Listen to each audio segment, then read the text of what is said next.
Baik Bapak dan Ibu, terima kasih Mbak Wido untuk kesempatannya. Tadi disampaikan juga oleh Bang Surya bahwa pagi ini sesinya adalah peran tokoh agama. Di sini sudah ada Bapak Ibu yang luar biasa. Kalau boleh saya panggil satu-satu untuk ke depan untuk mempersingkat waktu. Yang pertama saya persilahkan ke depan kepada Bapak Ari Fahri, SIKOM MIKOM. Silahkan maju ke depan, tepuk tangan buat Pak Ari. Pak Ari ini dari Dewan Masjid Sulawesi Tengah, Bapak dan Ibu, dan beliau juga dosen di Universitas Muhammadiyah Palu. Pak Fahri juga aktif di pengurus ya Muhammadiyah Sulawesi Tengah. Kemudian yang kedua, saya persilahkan untuk maju ke depan Ibu Pendeta Marcella Dotrin Marunduh, MSI. Tepuk tangan buat Ibu Pendeta Marcella. Beliau ini jauh datangnya Bapak dan Ibu, mungkin teman-teman ada yang lebih jauh di sini ya. Tapi Bu Marcella ini dari Poso, jauh sekali gitu ya. Perjalanan dari Poso ke Palu dulu, baru ke Surabaya. Ibu Pendeta ini sebagai penyuluh agama di Kemenak Kabupaten Poso, betul ya Bu Pendeta. Kemudian yang ketiga kita panggil Pak Romo Yadi atau kepanjangannya Bapak Adrianus Suyadi SJ. Dari LDD KAJ, saya persilahkan untuk ke depan. Silahkan tepuk tangan buat Romo Yadi. Saya pikir Romo Yadi nanti akan nggak usah balik-balik ke belakang Romo ya. Seharian di sini soalnya. Hampir di semua sesi ya ada Romo Yadi. Kemudian ada Bapak Panindita Pak Yudi ya, Dr. Insinyur Yudi Yasa. Tepuk tangan buat Pak Yudi, tadi sudah mempersilahkan memimpin doa. Pak Yudi ini dari salah satu pengurus PHDI Pusat ya. Kemudian yang kelima ada Pak Heru Prayitno. Tepuk tangan buat Pak Heru. Pak Heru saya persilahkan untuk ke depan. Pak Heru ini sebagai Ketua DPD Walubi Jakarta Timur, Bapak dan Ibu. Dan yang terakhir, nah, ini yang luar biasa semangatnya, ada Ibu Lili. Silakan Ibu Lili ke depan sebagai Ketua Matakin DKI Jakarta. Betul ya Ibu Lili. Sekali lagi tepuk tangan buat Bu Lili, Bapak dan Ibu. Baik, Bapak dan Ibu semuanya, untuk mempersingkat waktu, di tengah-tengah kita sudah ada 6 perwakilan ya, tokoh agama datang dari beberapa daerah, kemudian mewakili 6 agama di Indonesia. Nah, Bapak dan Ibu yang di sini itu sudah banyak berkecimpung Bapak dan Ibu terkait dengan kegiatan-kegiatan penanggulangan bencana, gitu ya. Nanti kita akan dengarkan satu persatu dari beliau-beliau ini, pengalaman yang luar biasa. Tapi sebelumnya Bapak dan Ibu, sebagai informasi bahwa dari akhir tahun 2023 Desember sampai November tahun ini, itu kami dari Islamic Relief Indonesia itu sedang mengerjakan satu proyek, namanya adalah Droplet. Mungkin bisa di share screen sebentar Bang Surya. Nah, Droplet ini singkatan dari Deepening of Role of Faith Leaders and Religious Places in Disaster Risk Management, gitu ya. Ada 2 hal yang kita tekankan. Yang pertama itu terkait dengan penguatan leadership dari para tokoh agama, termasuk Bapak dan Ibu yang di sini, dan masih banyak lagi. Dan yang kedua adalah penguatan kelembagaannya, rumah ibadahnya, gitu ya. Jadi selama beberapa tahun ke belakang Bapak dan Ibu, Islamic Relief bekerja sama dengan 6 organisasi agama ya, dan juga organisasi kemanusiaan yang lainnya, seperti misalkan HFI dan para anggota keluarga HFI. Kita bersama-sama gotong royong untuk mengimplementasikan proyek ini. Nah, Bapak dan Ibu, saya nyampaikan singkat saja. Jadi di proyek Droplet ini ada beberapa capaian yang bisa saya sampaikan, gitu ya, dan ini hasil kerja bersama teman-teman. Pertama adalah dengan Kementerian Agama dan Pusdiklat BNPB, termasuk dengan para tokoh agama, kita sudah menghasilkan 6 panduan teknis rumah ibadah tangguh bencana. Ini sudah ada di microsite-nya Pusdiklat BNPB. Kemudian selain itu juga ada naskah ceramah agama tentang PRB, gitu ya, naskah agama dari masing-masing agama. Kemudian sebetulnya juga ada dokumen-dokumen pendukung lainnya yang kita coba untuk kembangkan di masing-masing rumah ibadah. Tapi sebelumnya ada 6 rumah ibadah Bapak Ibu yang kita dampingi secara full, intens gitu ya, dari 2 tahun ke belakang. 3 di Jakarta, kemudian ada 3 di Sulawesi Tengah. Di Jakarta kita mendampingi ada Vihara Virya Dharma Ciracas, Jakarta Timur. Ada Paroki Gereja Salib Suci Jakarta Utara, kemudian ada Makin Jakarta Barat, 3 di Jakarta. Kemudian di Sulawesi Tengah kita mendampingi juga Gereja GPID Patmos Jono Oge, kemudian ada Masjid Jami Al Hidayah, dan yang terakhir ada Pura Agung Wanakerta Jagatnata di Sulawesi Tengah. Jadi 6 rumah ibadah ini kita dampingi beberapa tahun terakhir gitu ya. Kemudian kita coba kembangkan beberapa dokumen di dalamnya ya, kajian risiko bencana, protokol peringatan dini dan lain sebagainya. Kemudian kita juga sudah melakukan training of fasilitator. Di Jakarta ada 156 fasilitator, di Sulawesi Tengah ada 129 fasilitator rumah ibadah tangguh bencana, total ada 285. Dan ada dari fasilitator kemudian diseleksi dan kemudian terpilih ada 61 trainer rumah ibadah tangguh bencana nasional gitu ya, yang juga terregistrasi di Pusdikot BNPB. Ada total 61, 31 di Jakarta, 30 di Sulawesi Tengah. Kemudian beberapa pelatihan juga sudah dilakukan untuk tim siaga bencana di masing-masing rumah ibadah ya. Misalkan pelatihan PPGD, layanan dukungan psikososial, kemudian ada kaji cepat pasca bencana, water rescue dan lain sebagainya. Kemudian kami juga bersama-sama berusaha untuk memberikan fasilitas perlengkapan tentang untuk penanggulangan bencana di masing-masing rumah ibadah, seperti misalkan tenda pengungsian, paket dapur umum, APAR, dan beberapa lainnya ya, misalkan perahu karet dan beberapa hal. Nah, ini foto-fotonya Bapak dan Ibu, kegiatan-kegiatan kita. Next. Selanjutnya hanya foto-foto sepertinya, slide kedua. Jadi begitu Bapak dan Ibu capaian singkat ini. Nah, kami harapannya sebetulnya apa yang sudah kami bersama-sama lakukan selama kurang lebih 2 tahun ke belakang, kemudian ini nanti bisa kita sebarluaskan informasinya, praktek baiknya satu hari ini, supaya nanti tadi yang dikatakan Bang Surya ya, kita pengen tidak terbatas. Nah, kami harap untuk Jakarta dan Sulawesi Tengah, tapi ini untuk seluruh Indonesia. Nah, Bapak dan Ibu, kita menuju untuk apa namanya coba berdiskusi dengan Bapak Ibu yang luar biasa di depan sini gitu ya. Apa namanya narasumber berikutnya kepada Romo Yadi. Nah, Romo Yadi, dalam upaya membangun kepemimpinan para tokoh agama, karena LDDKAJ ini teman-teman, saya panggilnya teman-teman ya, LDDKAJ ini bermitra dengan Islamic Relief sudah beberapa tahun belakangan gitu ya. Dan di dalam berbagai kegiatan pelatihan, Romo Yadi itu mengirimkan para fraternya kalau tidak salah untuk mengikuti pelatihan, baik itu training of facilitator ataupun training of trainer. Nah, yang kami ketahui bahwa frater ini kan calon imam, betul ya Romo Yadi ya, calon imam yang sebetulnya pekerjaan utamanya adalah pelayanan pastoral, betul ya. Nah, kemudian bagaimana kemudian melibatkan frater ini, Romo, di dalam kegiatan-kegiatan pengurangan risiko bencana, dan bagaimana dan apa yang terjadi, Romo? Boleh diceritakan? Selamat pagi teman-teman semuanya. Pertama-tama terima kasih kepada Islamic Relief yang telah bekerja sama dan mendukung kami untuk program ini. Dan terus terang ketika kita sepakat kerjasama, saya lalu minta kepada Bapak Uskup, karena saya bukan tokoh agama sebetulnya, karena nggak punya umat, kerjanya di kebencanaan terus. Saya minta Bapak Uskup untuk sosialisasi kepada seluruh Romo yang ada di DKI, Tangerang dan Bekasi. Karena pada umumnya para Romo itu nggak sadar tentang ancaman.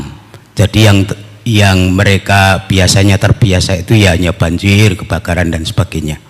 Maka lalu kita sosialisasi kepada para romo itu, lalu kita putarkan video tentang skenario megatrust itu ya.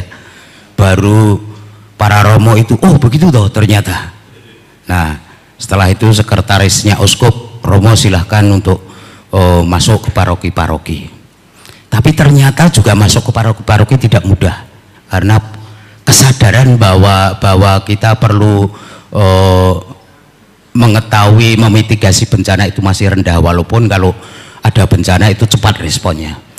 Maka lewat ya strateginya lewat pucuk pimpinan, lalu sosialisasi kepada romo, dan saya minta kepada pembimbing dari para frater itu calon romo untuk ini kami minta 2 frater ya untuk mengikuti kegiatan-kegiatan bersama dengan Islamic Relief.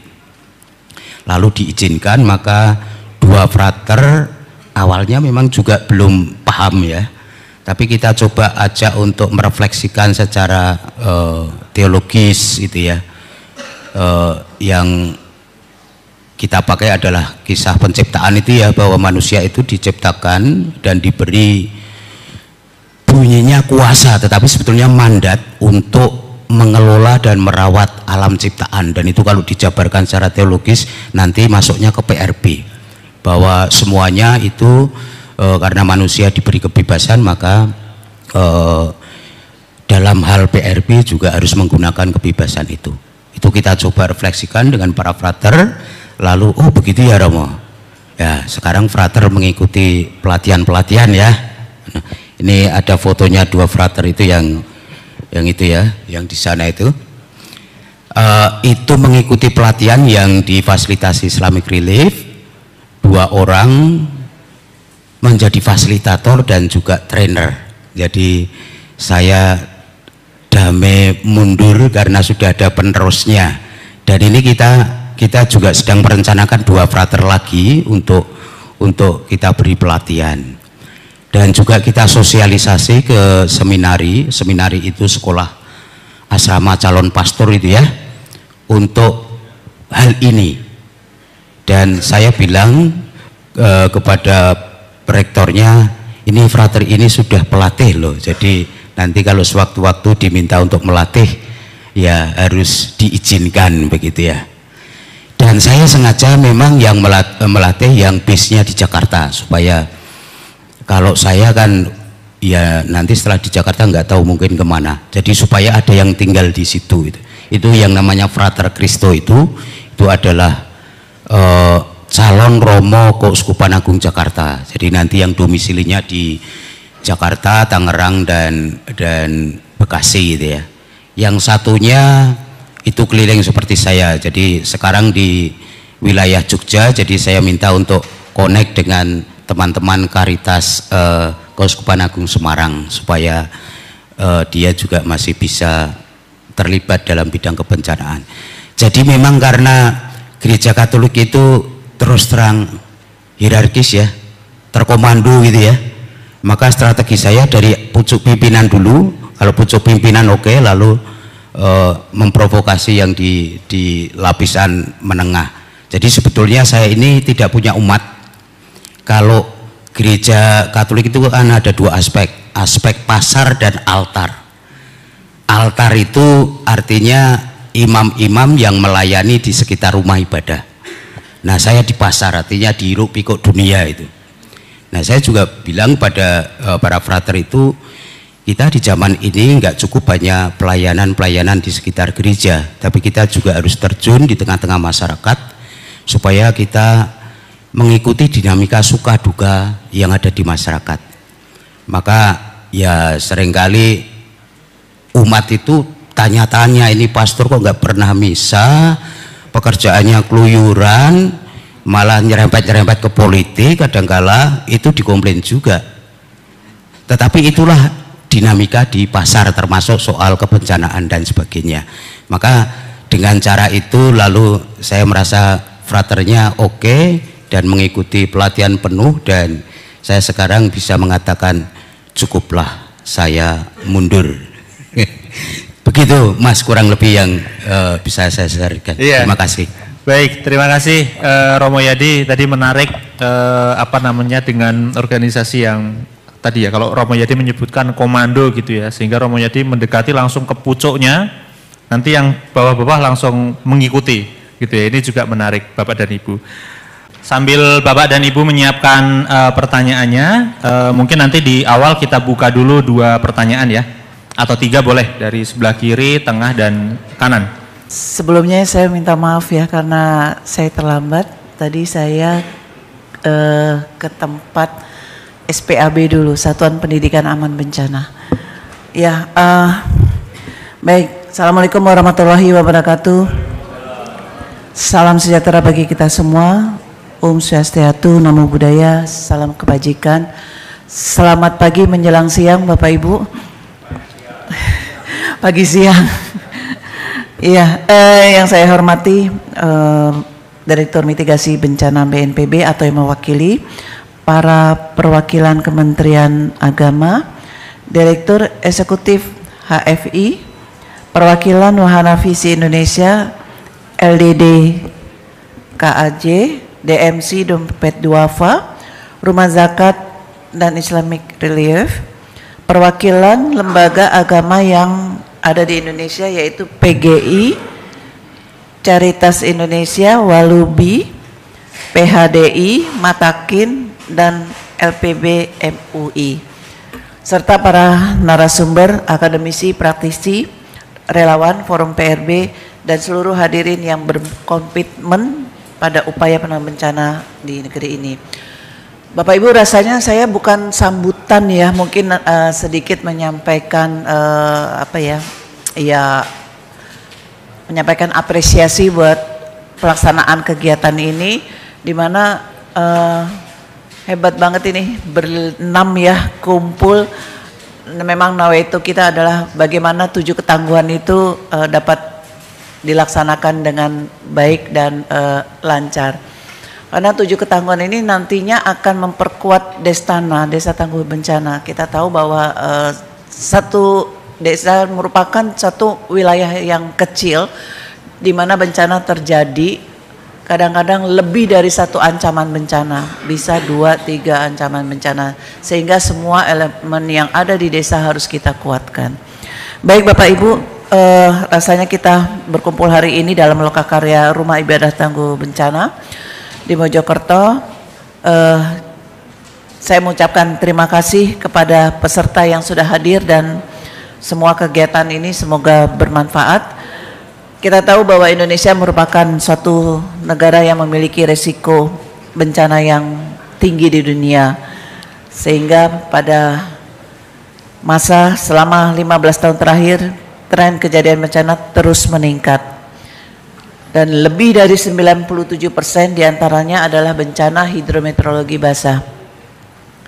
Menurut Indeks Risiko Bencana Indonesia atau IRBI, tidak ada satupun kabupaten kota yang bebas dari ancaman bencana, perubahan iklim, dan pembangunan yang kurang memperhatikan aspek lingkungan turut memperburuk kondisi ini. Oleh karena itu, pengurangan risiko bencana tidak mungkin akan hanya ditanggung oleh satu pihak saja. Kita membutuhkan kolaborasi lintas sektor dan lintas peran. Inilah esensi dari pendekatan pentahelik yang melibatkan 5 pilar: pemerintah, akademisi, dunia usaha, media, dan komunitas atau masyarakat. Bapak Ibu yang saya muliakan, kerap kali kita mendengar melalui pemberitaan banyak rumah ibadah yang hancur akibat bencana. Apakah itu masjid, gereja, pura, dan vihara roboh karena gempa bumi dan tertimpa longsor. Tidak jarang jamaah atau umat yang sedang beribadah menjadi korban jiwa. Kejadian ini memberikan pelajaran yang berharga bahwa rumah ibadah yang seharusnya menjadi tempat aman dan penguat spiritual justru menjadi lokasi berisiko jika tidak dirancang dan dikelola dengan model atau konsep ketangguhan bencana. Karena itu, menjadikan rumah ibadah sebagai rumah ibadah tangguh bencana adalah sebuah kebutuhan. Rumah ibadah tidak hanya tempat ritual keagamaan, melainkan juga pusat pembinaan moral, solidaritas sosial, bahkan dapat berfungsi sebagai tempat evakuasi, pusat informasi dan simpul koordinasi kemanusiaan saat bencana terjadi. Hadirin yang berbahagia, sebagaimana yang sudah kita ketahui bersama bahwa konsep Destana atau Kelurahan Tangguh Bencana terdapat 7 objek ketangguhan: permukiman atau perumahan, prasarana pendidikan, fasilitas kesehatan, rumah ibadah, pasar, kantor perkantoran, dan infrastruktur vital lainnya.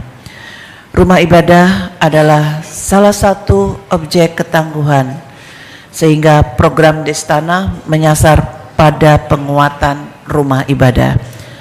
Namun juga kita perlu sadari bahwa ada beberapa tantangan.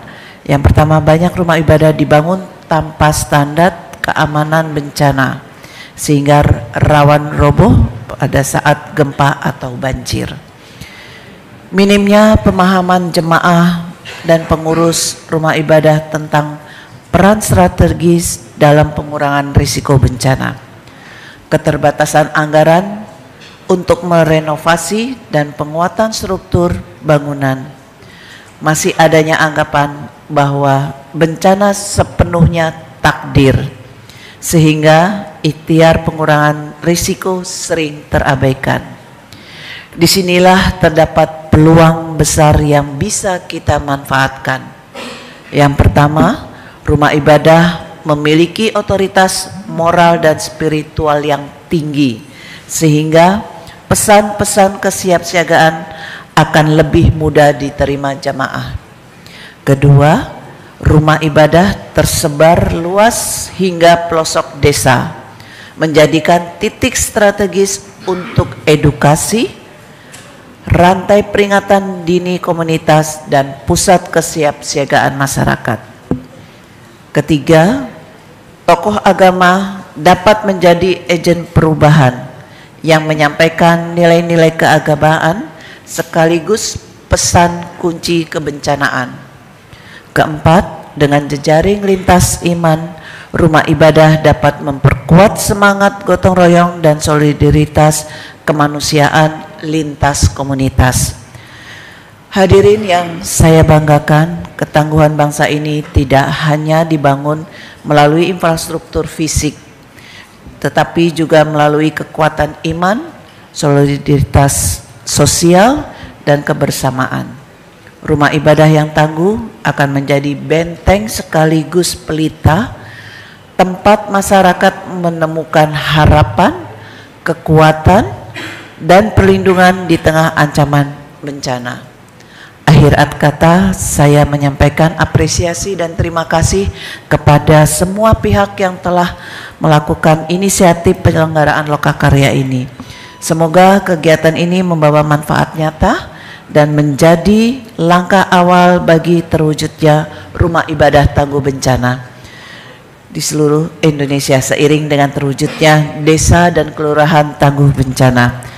Dengan mengucapkan bismillahirrahmanirrahim, kegiatan Lokakarya Rumah Ibadah Tangguh Bencana secara resmi kami buka.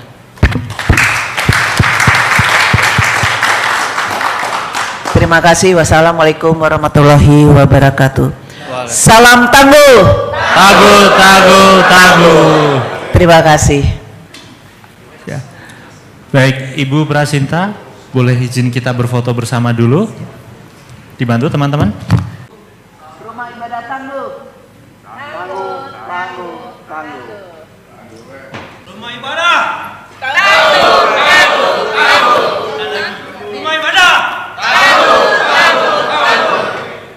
Baik, Bapak Ibu, terima kasih Bu Prasinta atas apresiasinya dan sambutannya. Bapak dan Ibu semuanya, kita lanjut ke sesi tanya jawab dan diskusi. Kita punya waktu beberapa menit lagi. Silahkan Bapak dan Ibu, ada yang mau ditanyakan?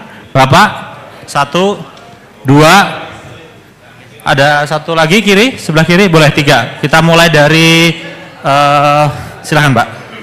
Baik, terima kasih. Saya Firmansyah dari Tulang Bawang Barat, Kabupaten di Lampung.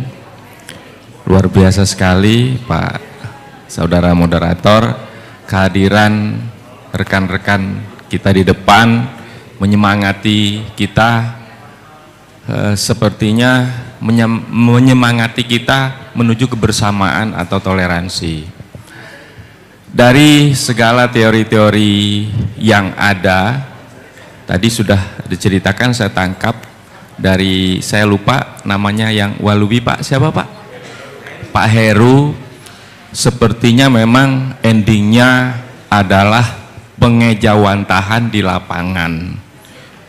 Apapun teori kita, ketika belum berhasil kita praktekkan tentang kebersamaan itu, mungkin bisa dikatakan masih 50%, tetapi kalau sudah kita praktekkan, mudah-mudahan apapun yang terjadi ketika ada bencana, langsung bisa kita praktek itu bisa sesuai gitu dengan realisasi.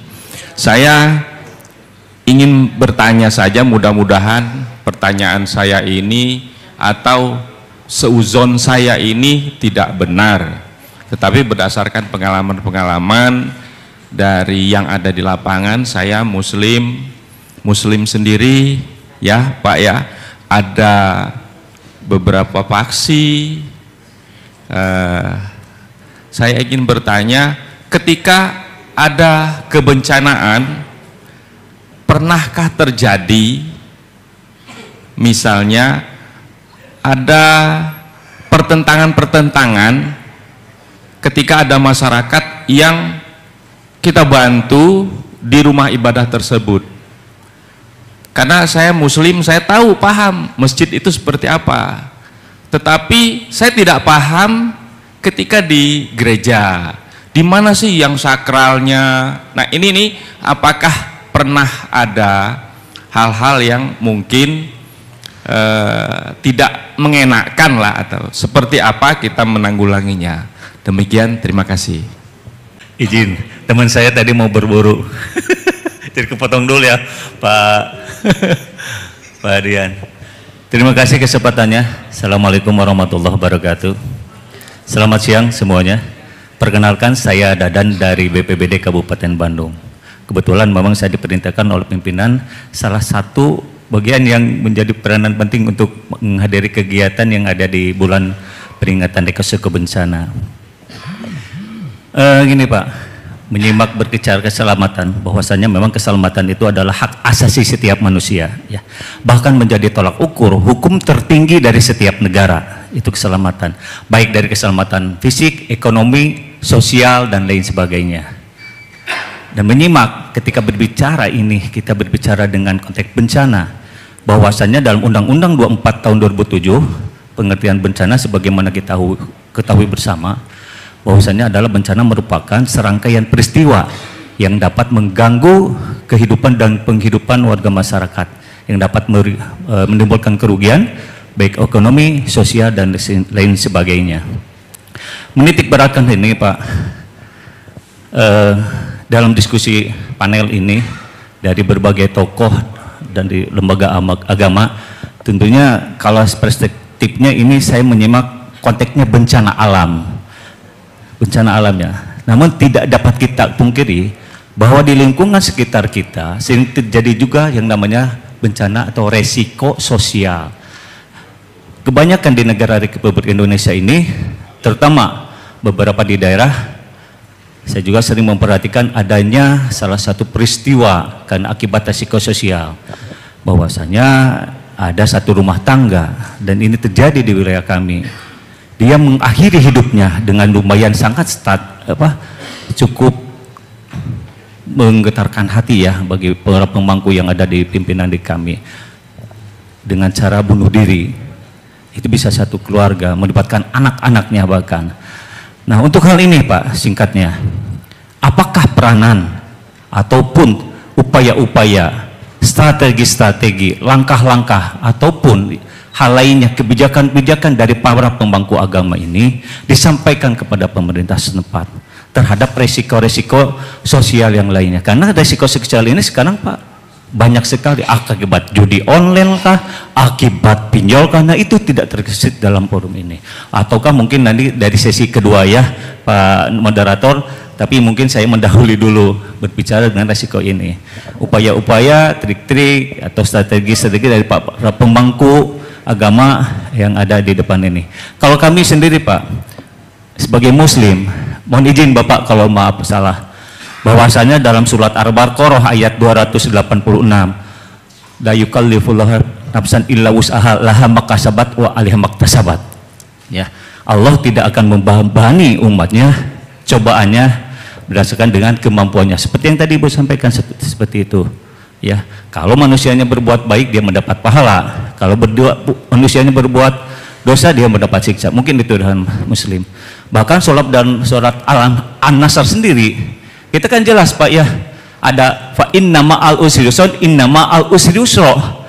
Ya, bahwa setiap ada kesusahan maka senantiasa Allah memberikan kemudahan. Mungkin itu Pak dalam konteks Islam. Namun dalam ruang lingkupnya sosial, sebagai unsur manusia ini kadang terlepas dari semua itu. Nah, kembali lagi, peranan pemerintah pasti akan senantiasa hadir, dan tentu peranan pemerintah ini tidak akan terlepas dari apa strategi rencana yang akan disampaikan oleh Bapak-Bapak Ibu sekalian. Mungkin itu saja Pak, sedikit pantun saja sebagai penutup Pak. Jalan-jalan ke negara tetangga Malaysia.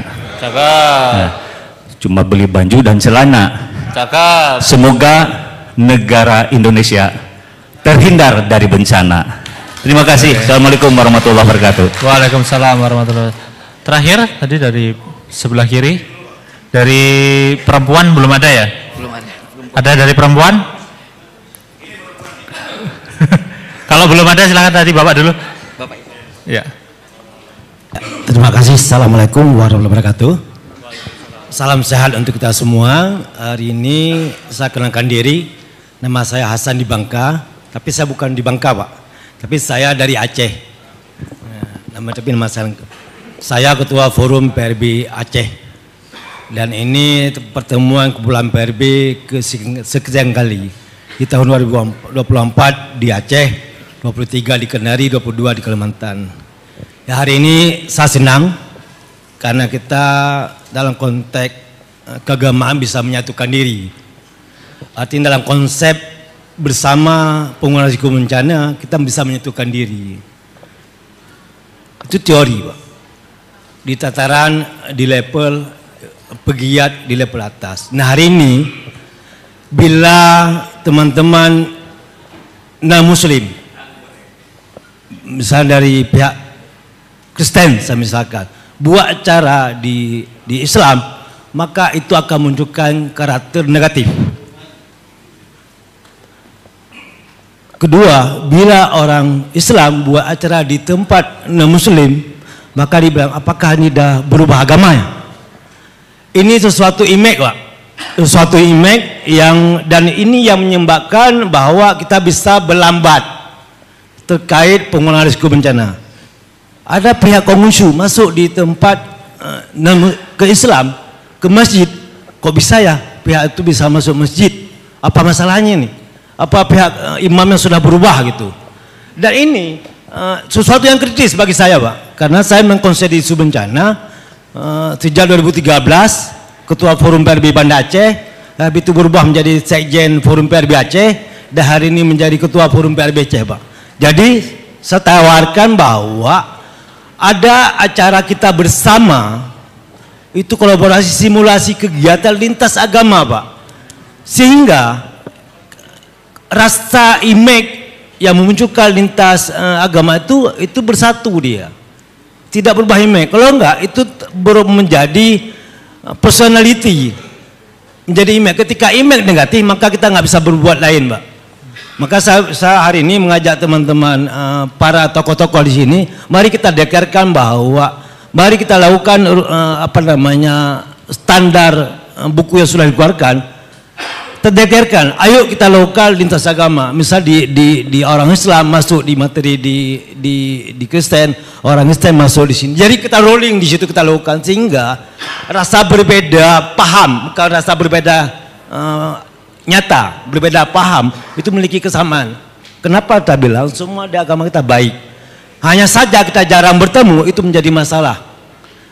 Saya tawarkan bahwa mari kita dekerkan di bulan PRB ini bahwa per bulan atau per tahun ada satu frekuensi kita buat simulasi kegiatan lintas agama. Itu saya tawarkan. Kenapa saya punya masalah, Pak? Punya masalah. Di tahun 2024 saya diundang oleh teman-teman gereja di Aceh untuk meminta berbagi pengetahuan sebagai ketua forum PRB, Pak. Ada perasaan yang luar biasa, Pak, ketahan.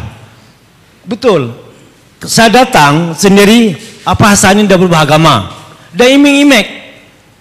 Saya tidak datang, saya ketua forum PRB, itu merubah lebih parah lagi, bahwa saya memilah-milah. Kenapa teman yang diundang saya itu lebih lama berkenalnya. Dan dia konsen di WFI, konsen di isu kebencanaan, tapi konsen di agama, tokoh di agama dia. Tapi saya datang sangat berat kali. Tetapi ketika saya datang, saya ajak teman yang sudah ada di Papua, pulang ke Aceh, saya ajak ikut dalam. Ternyata itu aman semua, Pak, nyaman sekali. Malah saya lihat bahwa bangunan itu malah bangunan yang terkait dengan keagamaan itu lebih sangat aman dalam konteks kebencanaan. Oleh karena itu, mari kita bersama dekat hari ini lintas agama, mari kita lakukan PRB di setiap agama. Jangan masing-masing, tapi bersama-sama, Pak. Saya pikir itu yang saya ingin tawarkan, bukan saya ingin pertanyakan. Terima kasih, salam sehat selalu, salam ketemu ke depan, salam kebaikan. Terima kasih, assalamualaikum warahmatullahi wabarakatuh. Terima kasih Pak Hasan, kita cuma punya waktu kurang lebih 10 menit lagi dan Ibu untuk menjawab. Sebetulnya tadi yang ditanyakan terakhir lebih cocok juga ke LDDKJ karena frater itu ngisi sesi penanggulangan bencana di Pura waktu itu. Tapi silakan Bapak dan Ibu, saya persilahkan siapa dulu yang akan menjawab dari 3 pertanyaan. Silakan, siapa dulu? Romo dulu boleh. Yang pertama memang tadi sudah disebut, jadi 2 frater yang kami persiapkan itu adalah trainer tapi sekaligus juga fasilitator, sehingga terima kasih kemarin bisa ke Pura, gabung di Pura, saya kira itu sebagai langkah nyata. Lalu yang kedua terkait dengan konteks sosial, saya setuju, Pak. Jadi saya dulu di Ambon dan di Aceh, Pak. Saya selamat waktu di Ambon itu karena saudara saya yang muslim, karena enggak mematuhi rambu-rambu keamanan. Kami mau mengevakuasi teman untuk ke bandara, tapi terjebak di konflik antara saudara-saudari kita yang muslim dan Kristen, dan langsung teman saya itu yang menyelamatkan saya. Tolong, ini orang baik, Romo orang baik. Nah, teman saya itu kebetulan menjadi staf dari lembaga saya yang adalah lembaga Katolik. Jadi konteks sosial saya kira bagus juga kalau dimasukkan dalam PRB ini, karena kita juga rawan itu ya. Lalu di Aceh kami dulu di Lamno, Pak, pesantren Lamno. Jadi kami bicara soal kemanusiaan, jadi kami diterima baik. Saya dipanggilnya Pak Kiai Katolik. Jadi saya kira bagi saya sudah enggak zamannya lagi kita enggak kerjasama. Kalau dari perspektif dari masing-masing agama kayaknya kita sama sih. Soal urusan agama ya itu masing-masing, tapi kita spiritnya sama. Lalu mungkin juga perlu kita saling mengetahui tempat yang paling sakral tadi, Pak ya. Kalau yang Katolik itu di altar ya, di mimbar itu kan ada kotak, itu kotak yang paling sakral. Jadi di sana ada, kami percaya sebagai tubuh Kristus. Jadi itu yang di kalau Katolik itu yang paling sakral. Dan kami juga mensosialisasikan kepada pada orang Katolik, jangan main-main dengan Al-Quran. Jadi Al-Quran itu beda levelnya dengan Injil. Jadi harus dibedakan. Jadi jangan kamu menganggap kesucian Al-Quran itu sama dengan kesucian Injil. Itu biasanya juga kadang-kala kami sosialisasikan. Saya sepakat bahwa kita bersama, dan semoga ini nanti juga diperhatikan juga oleh pemerintah ya, bahwa peran kita itu cukup signifikan ya Pak ya. Setuju ya? Baik, terima kasih, itu saja tanggapan saya ya. Terima kasih Ramayadi. Ada lagi jawaban? Tepuk tangan buat Ramayadi. Siap. Begitu Bapak dan Ibu semuanya, terima kasih sekali lagi. Sekali lagi kita berikan aplaus kepada Bapak Ibu para tokoh agama. Semoga rumah ibadah tangguh bencana ini semakin banyak ke depannya, semakin menjadi besar dan tersebar di seluruh Indonesia. Terima kasih dari saya sebagai moderator. Mohon maaf kalau ada salah-salah kata. Saya akhiri. Assalamualaikum warahmatullahi wabarakatuh. Tepuk tangan buat kita semua Bapak dan Ibu. Saya kembalikan ke Mbak Wido.